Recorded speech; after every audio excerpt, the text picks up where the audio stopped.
Hi hello ನಮಸ್ಕಾರ. ನೀವು ನೋಡ್ತಾ ಇದ್ದೀರಾ ಸಮತಾ ಪಬ್ಲಿಕ್ ನ್ಯೂಸ್. ನಿಮಗೆಲ್ಲರಿಗೂ ಸ್ವಾಗತ. ಹೌದು ವೀಕ್ಷಕರೇ, ಬಾಗಲಕೋಟೆ ಜಿಲ್ಲೆಯಲ್ಲಿ ಅಬಕಾರಿ ಇಲಾಖೆಯ ವಿರುದ್ಧ ಗಂಭೀರ ಆರೋಪ ಕೇಳಿಬಂದಿದ್ದು, ಒಬ್ಬ ಮಹಿಳೆ ಮೇಲೆ ಮನಸೋ ಇಚ್ಛೆ ಹಲ್ಲೆ ಹಾಗೂ ಜಾತಿ ನಿಂದನೆ ನಡೆದಿರುವ ಘಟನೆ ಇದೀಗ ಭಾರೀ ಚರ್ಚೆಗೆ ಕಾರಣವಾಗಿದೆ. ರಬಕವಿ ಬನಹಟ್ಟಿ ತಾಲೂಕಿನ ನಾವಲಗಿ ಗ್ರಾಮದಲ್ಲಿ ಈ ಘಟನೆ ನಡೆದಿದೆ ಎಂದು ತಿಳಿದುಬಂದಿದೆ. ಚಂದ್ರವ್ವ ಬಸಪ್ಪ ಕದಮ ಎಂಬ ಮಹಿಳೆಯ ಮೇಲೆ ಅಕ್ರಮ ಮದ್ಯ ಮಾರಾಟ ಮಾಡುತ್ತಿದ್ದಾರೆ ಎಂಬ ಆರೋಪದ ಹಿನ್ನೆಲೆ ಜಮಖಂಡಿ ಅಬಕಾರಿ ಸಿಪಿಐ ಗೀತಾ ತೆಗ್ಯಾಳ ಹಾಗೂ ಸಿಬ್ಬಂದಿಗಳಾದ ಆನಂದಬಾಗಿ, ಹನುಮಂತರೆಡ್ಡಿ ಮತ್ತು ಕಲ್ಯಾಣಿ ಸ್ಥಳ ಪರಿಶೀಲನೆಗೆ ತೆರಳಿದ್ದರು. ಆದರೆ ಸ್ಥಳ ಪರಿಶೀಲನೆ ಹೆಸರಿನಲ್ಲಿ ಒಂಟಿ ಮಹಿಳೆಯ ಮೇಲೆ ಅಧಿಕಾರಿಗಳು ದೌರ್ಜನ್ಯ ಎಸಗಿದ್ದಾರೆ ಎಂಬ ಗಂಭೀರ ಆರೋಪ ಕೇಳಿಬಂದಿದೆ. ಮಹಿಳೆಯ ಮೇಲೆ ಶಾರೀರಿಕ ಹಲ್ಲೆ ನಡೆಸಿ ಜಾತಿ ನಿಂದನೆ ಮಾಡಲಾಗಿದೆ ಎಂದು ಆರೋಪಿಸಲಾಗಿದೆ. ಈ ಘಟನೆಯಿಂದ ಬಿಚ್ಚಿಬಿದ್ದ ಮಹಿಳೆ ಬನಹಟ್ಟಿ ಪೊಲೀಸ್ ಠಾಣೆಯಲ್ಲಿ ಪ್ರಕರಣ ದಾಖಲಿಸಿದ್ದು, ಪ್ರಸ್ತುತ ಪ್ರಕರಣದ ತನಿಖೆ ಮುಂದುವರಿದಿದೆ. ವೀಕ್ಷಕರೇ, ಈ ಘಟನೆ ಒಂದೇ ಒಂದು ಪ್ರಕರಣವಾಗಿ ಉಳಿಯದೆ ಇದೀಗ ರಬಕವಿ ಬನಹಟ್ಟಿ ತಾಲೂಕಿನಲ್ಲಿನ ಅಕ್ರಮ ಮದ್ಯ ಮಾರಾಟದ ದೊಡ್ಡ ಪ್ರಶ್ನೆಯನ್ನೇ ಎತ್ತಿದೆ. ಸ್ಥಳೀಯರ ಪ್ರಕಾರ ತಾಲೂಕಿನಲ್ಲಿ ಎಗ್ಗಿಲ್ಲದೆ ಅಕ್ರಮ ಮದ್ಯ ಮಾರಾಟ ನಡೆಯುತ್ತಿದ್ದು, ಇದನ್ನು ತಡೆಗಟ್ಟಬೇಕಾದ ಅಬಕಾರಿ ಅಧಿಕಾರಿಗಳು ಮಾತ್ರ ಜಾಣಕುರುಡರಂತೆ ವರ್ತಿಸುತ್ತಿದ್ದಾರೆ ಎಂಬ ಆರೋಪ. ಅಬಕಾರಿ ನಿಯಮಗಳ ಪ್ರಕಾರ CL2 ಪರವಾನಿಗೆ ಹೊಂದಿರುವ ವೈನ್ ಶಾಪ್ಗಳು MRP ದರದಲ್ಲೇ ಮದ್ಯ ಮಾರಾಟ ಮಾಡಬೇಕು.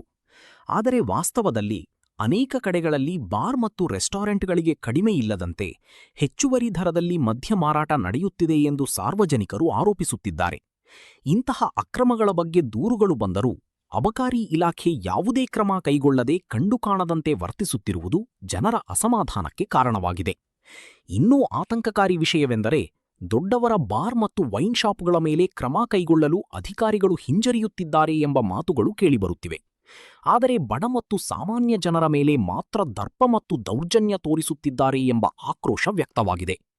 ಒಂಟಿ ಮಹಿಳೆಯ ಮೇಲೆ ನಡೆದಿರುವ ಈ ದಾಳಿ ಘಟನೆಗೆ ಸಾರ್ವಜನಿಕರು ತೀವ್ರ ಖಂಡನೆ ವ್ಯಕ್ತಪಡಿಸಿದ್ದಾರೆ.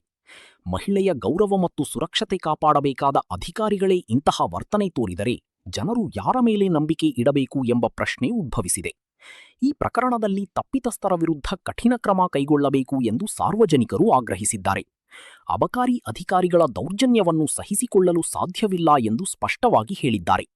ಹಾಗೆಯೇ ರಬಕವಿ ಬನಹಟ್ಟಿ ತಾಲೂಕಿನಲ್ಲಿ ನಡೆಯುತ್ತಿರುವ ಅಕ್ರಮ ಮದ್ಯ ಮಾರಾಟವನ್ನು ತಕ್ಷಣವೇ ನಿಯಂತ್ರಣಕ್ಕೆ ತರುವಂತೆ ಸರ್ಕಾರ ಮತ್ತು ಸಂಬಂಧಿತ ಅಧಿಕಾರಿಗಳಿಗೆ ಮನವಿ ಮಾಡಿದ್ದಾರೆ. ಈ ಘಟನೆಯು ಕೇವಲ ಒಂದು ಮಹಿಳೆಯ ಮೇಲೆ ನಡೆದ ದೌರ್ಜನ್ಯ ಮಾತ್ರವಲ್ಲ, ಇದು ವ್ಯವಸ್ಥೆಯ ಮೇಲಿನ ನಂಬಿಕೆಯನ್ನು ಕದಡುವಂತಹ ಗಂಭೀರ ವಿಷಯವಾಗಿದೆ ಎಂದು ಹಲವರು ಅಭಿಪ್ರಾಯಪಟ್ಟಿದ್ದಾರೆ. ತನಿಖೆ ಪೂರ್ಣಗೊಂಡ ಬಳಿಕ ಸತ್ಯ ಹೊರಬರಬೇಕಿದ್ದು, ತಪ್ಪಿತಸ್ಥರು ಯಾರು ಎಂಬುದು ಸ್ಪಷ್ಟವಾಗಬೇಕಿದೆ. ಮುಂದಿನ ದಿನಗಳಲ್ಲಿ ಈ ಪ್ರಕರಣ ಯಾವ ದಿಕ್ಕಿಗೆ ತಿರುಗುತ್ತದೆ ಎಂಬುದನ್ನು ಕಾದು ನೋಡಬೇಕಾಗಿದೆ. ಇನ್ನಷ್ಟು ಅಪ್ಡೇಟ್ಗಳಿಗಾಗಿ ನಮ್ಮ ಜೊತೆಗೆ ಇರಿ. ಮುಂದಿನ ಸುದ್ದಿಯೊಂದಿಗೆ ಮತ್ತೆ ಭೇಟಿಯಾಗೋಣ. ಅಲ್ಲಿಯವರೆಗೆ ನೋಡ್ತಾ ಇರಿ. ಇದು ನಿಮ್ಮ ಸಮತಾ ಪಬ್ಲಿಕ್ ನ್ಯೂಸ್.